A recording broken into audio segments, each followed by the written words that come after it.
वज़ीर आला पंजाब चौधरी परवेज़ इलाही साहब ने इतना सख्त बयान आखिर क्यों दे दिया? देखिए, गुजारे ये है कि मैं उन लोगों में शामिल था जिनसे खान साहब ने मशवरा किया था उस वक्त कि क्या किसको बनाया जाए चीफ मिनिस्टर, जब ये फैसला हुआ कि बुज़दार हैंडल नहीं कर सकते। तो बहुत से लोगों ने मशवरा दिया होगा, मैंने भी उन्हें मशवरा दिया था कि चौधरी परवेज़ इलाही को बना दें, इसलिए कि चौधरी परवेज़ इलाही की उम्र 76 बरस है और सियासी तजुर्बा है तकरीबन 50 बरस का, शायद 1-2 बरस ज़्यादा ही होगा। इसलिए कि वो चौधरी ज़हूर इलाही जो एक बड़े पॉलिटिशियन थे और जो एक बड़े सेल्फ मेड आदमी थे, एक मामूली पुलिस में एक मामूली ओहदे पे थे, फिर उन्होंने एक छोटा सा कारोबार किया और वहाँ से उन्होंने राइज़ किया और वहाँ से सियासी ख़ानदान की बुनियाद रखी, उनके साथ उन्होंने काम किया है। वो एक जहांदीदा आदमी हैं, वो समझ रहे हैं कि पीटीआई के लोगों से गलती हो गई है। इमरान खान नहीं उसके ज़िम्मेदार बुनियादी तौर पे, और उस गलती को कैसे उसकी रफू कैसे किया जा सकता है। जब कुछ टांके उधड़ जाते हैं या कहीं सुराख हो जाता है तो उसको रफू किया जाता है और पता भी नहीं चलता अगर ठीक रफू कर लिया जाए।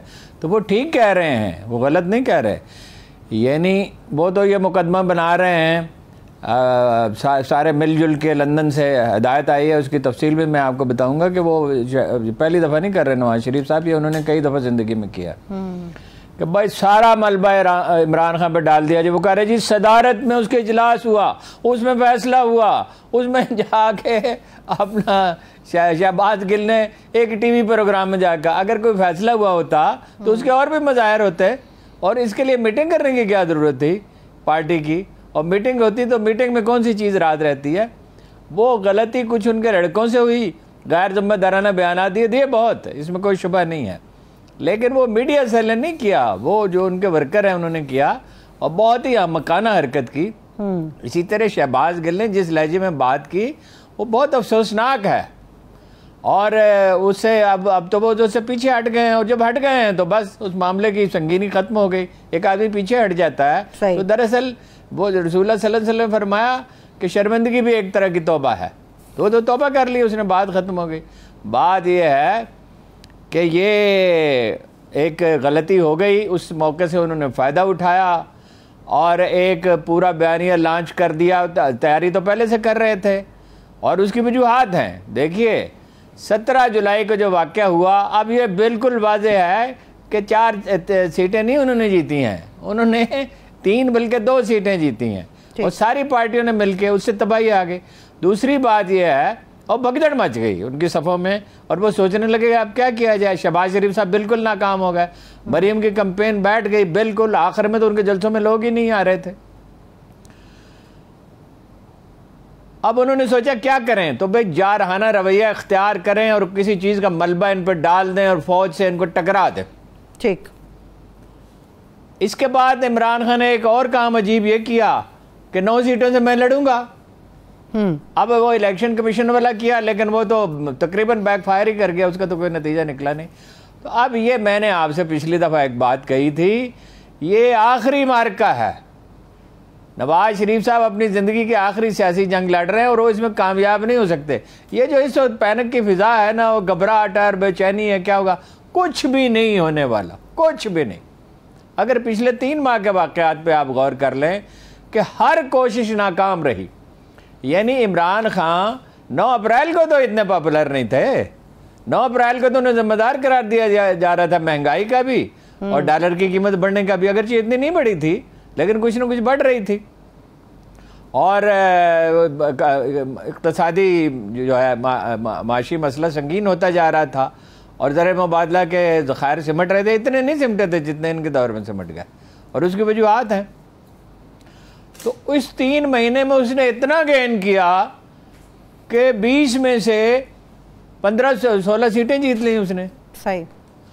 तो अब जो है ये अगर 9 सीटें वो जीत जाता, जिसका इम्कान तो है, 9 ना जीता तो 7-8 जीत जाता, और कोई उसके मुकाबले में खड़ा होने के लिए तैयार नहीं। बड़ा लीडर बिलावल खड़े हो जाए ना, मैंने उस दिन कहा था कराची से, मौलाना फजलुर रहमान खड़े हो जाएं, शरीफ खानदान के लोग जो हैं बचे कुचे, अव्वल तो वो सारे ही जो हैं वो उन पर इल्ज़ामात हैं संगीन और कुछ तो वापस ही नहीं आ सकते और एक साहब भाग गए हैं, और शहबाज शरीफ साहब जो हैं वो लड़ ही नहीं सकते, जाहिर है। तो वो अपना और स्टालवार्ट्स हैं, देखिए ना 2018 में उन्होंने जिता लिया था लाहौर से शाहिद खाकान अब्बासी को। एहसन इकबाल हैं, उन्हें लाहौर से लड़ा लें। खुर्रम दस्तगीर हैं, उन्हें खड़ा कर दें। बड़े मुमताज़ लीडर मौजूद हैं, बड़े कदावर लोग हैं, लेकिन किसी में हिम्मत नहीं है उसका मुकाबले में खड़ा हो, इसलिए कि बड़ी तबाहकुन शिकस्त हो सकती है। तो अब यही एक रास्ता रह गया था। गलती उनसे हुई, पीटीआई वालों से गलती हुई, ठीक। उस पर इन्होंने जितना फ़ायदा इन्हें हो सकता था अगर उठा लेते तो ठीक है। ये तो सियासत में होता ही है, हरीफ की गलती तो कोई माफ़ नहीं करता, कोई रायत तो नहीं देता, सियासत के सीने में दिल तो नहीं होता। तो इससे मेरा ये ख्याल है कि आखिरी फ़ायदा तहरीक इंसाफ को होगा, उन्हें ये मौका मिलेगा अपनी इस्लाह करने का। और गलतियाँ तो उनमें हैं, उनके अप्रोच में खामियाँ हैं। वो तो शहबाज गिल तो बहुत गैर मोहतात हो गए थे, यानी बाद औक़ात तो वो ऐसी बात करते थे कि आदमी हक्का पक्का ही रह जाता था। मतलब एक हिंदू मेंबर को उन्होंने ऐसे अल्फाज कहे जो कोई दुनिया का न, वो तो इत्तफाक से नशर हो गए, नशर नहीं कह सकता। और टेलीविज़न की गलती ये है चैनल की कि उस वक्त उसे रोक देना चाहिए था, वो कोई प्लानिंग से नहीं उन्होंने किया, बस वो चिक्के लगाने के आदी हो गए थे शायद आफरीदी की तरह। और उनका ये ख्याल था कि क्या है अगर मैं आउट हो जाऊँ तो क्या। सियासत में ये नहीं होता, सियासत में छोटी सी गलती के लिए बाद औक़ात बहुत पे करना पड़ता है।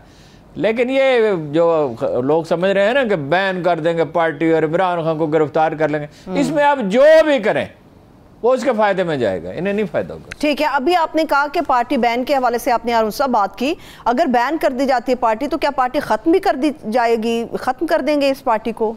हो सकता है ऐसा? नहीं, खत्म तो हो ही नहीं ना सकती पार्टी, इसलिए कि अब जो कानून है उसके लिए सुप्रीम कोर्ट की इजाजत दरकार है। सुप्रीम कोर्ट पहले से कानून सुप्रीम कोर्ट में जाएंगे तो क्या कहें, कैसे साबित करेंगे जी कि इजलास हुआ था, उसमें इमरान खान ने कहा था। ये जैसे मरियम कह रही हैं इमरान खान के हुक्म पे वो उन्होंने अपना कैंपेन चलाई लोगों ने। ओ भाई, इमरान खान थोड़ी देखता है मीडिया सेल को, मीडिया सेल को तो कोई और आदमी देखता है, और उससे इंक्वायरी करें तो मालूम हो जाएगा कि उसने इमरान खान ने नहीं कहा। और कोई इजलास हुआ ही नहीं है, इन दिनों में तो कोई ऐसा इजलास हुआ ही नहीं है। खबरें कहाँ छुपी रहती हैं, खबरें तो निकल आती ना कि भाई इस तरह की कैंपेन करने का इरादा किया है। सही, ठीक है, तो बैन नहीं कर सकते। वो सुप्रीम कोर्ट में बैन करेंगे, सुप्रीम कोर्ट में जाएंगे ना, तो सुप्रीम कोर्ट कैसे इजाज़त देगी? सुप्रीम कोर्ट यानी ANP पे जो पाबंदी लगी थी वो ख़त्म हो गई। ये तो तजर्बा हमेशा नाकाम रह गई इमरान खान की गिरफ्तारी। तो मैं आपको मंजर बताता हूँ, मैंने कुछ देर गौर किया कि उसे गिरफ्तार करते हैं तो क्या होगा। ठीक, देखिए वो सारी सहूलतें देनी पड़ेंगी ना उसको जो नवाज शरीफ को दी। ये तो नहीं ना हो सकता कि वहाँ उसको खाने पीने की सहूलत ना हो, इसी के बगैर वैसे वो रह सकता है। मैंने बहुत वक्त गुजारा इमरान खान के साथ, मैं जानता हूँ। डेरा गाजी खान जेल में तो उसने भूख हड़ताल कैसे पानी पीना भी छोड़ दिया था। अब उसको देंगे सहूलतें। अब ये मार्शल्ला का ज़माना नहीं है, मीडिया का ज़माना है। एक शोर शराबा मच जाएगा, रोज़ बेशुमार खबरें आएंगी सोशल मीडिया पे भी, इंटरनेशनल मीडिया पे भी, कि वो अपना अंदर क्या उसके साथ सलूक हो रहा है। मैं आपको बताता हूँ वो क्या करेगा। वो सवेरे जल्दी उठा करेगा, वर्जिश करेगा, सुबह भी, दोपहर में भी, शाम को भी, खूब डट के खाने खाएगा। खाना पहुंचाने वाले तो सैकड़ों होंगे, जिसका वो इंतखाब करेगा उसको खाना बाबुल तो उसका, अगर लाहौर में है तो उसका घर होगा, पिंडी में है तो भी कोई प्रॉब्लम नहीं। खाना खाएगा, वर्जिश करेगा, किताबें पढ़ेगा जो उसे पढ़नी चाहिए। ये रोक तो नहीं सकते उसको किताबें पढ़ने से, वो तो अदालत उसे अगर ये रोकेंगे अदालत उसको इजाज़त दे देगी और वो बिल्कुल रिलैक्स कर जाएगा। ये बक से उसकी जान छूट जाएगी, उसे फुर्सत मिल जाएगी और कोई और लीडर भी इमर्ज कर जाएंगे उसके नतीजे में। तो इसका बेनिफिशियरी इमरान खान होगा। मैं तो हैरान हूँ कि 1971 वाले तजर्बे के बाद ये बचगाना मंसूबा बनाया किसने है? जिन लोगों ने बनाया है वो वक्ती तौर पर ठीक है फ़ायदा हो सकता है, वो समझे ही नहीं कि कितना नुकसान हो सकता है। और ये देखिए एक और चीज़ हो सकती है, ये पीपल्स पार्टी तो नहीं कर आएगी मैदान में मुकाबला करने के लिए। जमीयत उलमा इस्लाम है ही नहीं पंजाब में, मैदान जंग तो पंजाब है या कराची कह लें कब तक। वहाँ भी MKM तो नहीं निकलेगी, जमात इस्लामी तो नहीं निकलेगी उसके खिलाफ। नून लीग तो है ही नहीं, पंजाब में है, पंजाब में निकलेगी, रद्द अमल बढ़ता जाएगा, मजलूमियत का फैक्टर उसके हक में जाएगा और नून लीग जो है वो तबाह होगी इसके नतीजे में। और मैं खुदा न खास्ता तबाह नहीं होनी चाहिए, अपोजिशन पार्टी रहनी चाहिए। अपोजिशन में यार जमहूरियत क्या होती है? नून लीग अगर तबाह होगी तो बाकी जरदारी साहब बच जाएंगे, फिर आप क्या करेंगे? फिर मुतबादल जरदारी होगा, बिलावल वजीर आज़म होगा। सही सही।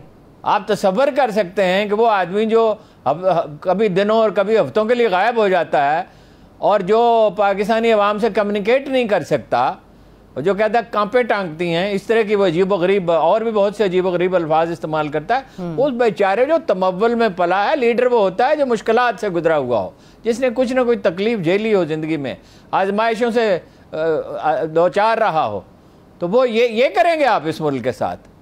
पता नहीं किन लोगों ने ये मंसूबा बनाया है। एक अहले कूफा के बारे में उन्होंने कहा था जनाब अली करमुल्ला वजो ने कि बच्चों की सी औरतों की सी हिम्मत है, औरतों का काम जंग लड़ना तो जाहिर है, औरतों की तो कभी कोई फौजी नहीं बनेगा, और बच्चों की सी दानाई है। तो ये क्या अपना ये मंसूबा बनाया? मैं तो हैरान हूँ। मैं उन लोगों पे भी हैरान हूँ जो ये समझ रहे हैं ये पार्टी ख़त्म हो जाएगी। ये भाई एक बिल्कुल वक्ती मुश्किल है, इससे वो गुजर जाएंगे और उन्हें अपनी इस्लाह का मौका मिलेगा। अगर वो इस्लाह करना चाहें तो अपनी करें। ठीक है, आपने अहले कूफा की बात कर दी हारून साहब, चले एक सवाल इसी से मुतालिक पूछ लेती हूँ। पीटीआई के अगेंस्ट कार्रवाई के लिए 10 मुहर्रम के दिन का इंतखाब क्यों किया गया? 10 मुहर्रम का इसलिए किया गया कि तवज्जो लोगों की जाहिर है, उस दिन तो सब लोग जो हैं वो उसमें मसरूफ़ होते हैं, एक माहौल बन चुका होता है, लोग इमाम हुसैन और उनके रफ़क़ा को याद करते हैं, और बहुत से लोग तो जुलूसों में जाते हैं, कुछ सबीलें लगा रहे होते हैं, कुछ टीवी पे देख रहे होते हैं, छुट्टी का दिन होता है, तवज्जो बटी हुई होती है, तो इससे फ़ायदा उठा के गिरफ्तार कर लें और सारा मलबा डाल दें, क्योंकि लोग तो रिलैक्स हुए होते हैं ना उस दिन। सही, ठीक है। अब इसलिए 10 मुहर्रम का इंतखाब किया गया। ठीक है। अभी हारून साहब, मैं सवाल करने से पहले ये ज़रा वजाहत कर दूं, ना ये कोई दलील है और ना मैं शहबाज गिल साहब के गैर मोहतात रवैये को इंडोर्स कर रही हूँ जो उन्होंने बयान दिया, मगर सवाल ये हारून साहब कि ये तो शहबाज गिल हैं, माजी में कई सियासतदान हैं जो इस किस्म के बयान देते रहे हैं। निहाल हाशमी उसमें शामिल है, मियाँ नवाज शरीफ शामिल है, जरदारी साहब शामिल है, मरियम नवाज शामिल है, जावेद लतीफ़ शामिल है, अयाज आदिक शामिल हैं, इतने लोग हैं, उनके खिलाफ तो कोई एक्शन नहीं हुआ। ये सवाल इमरान खान साहब ने भी उठाया। हाँ, जावेद हाशमी आए दिन बयान देते हैं। मौलाना फजलुर रहमान ने यहाँ तक कह दिया इसराइल का ताल्लुक है इन लोगों से, यानी जिनकी मजम्मत की। अब वो बातें ऐसी हैं, कराहत होती है, उसको दोहराना नहीं चाहता मैं। और ये इन्हें कोई सरेंडर करने के सिवा कुछ नहीं आता। ये हमारे वजीर दफ़ा ख्वाजा आसिफ साहब ने ऐसी धुआंधार तकरीर की। 48 की जंग हमने हारी थी, 48 की जंग तो हमने जीती थी। इतना बहुत सा कश्मीर का इलाका, आधा या आधे से कुछ ज़्यादा इलाका आज़ाद करा लिया, गिलगित बल्तिस्तान आज़ाद करा लिया।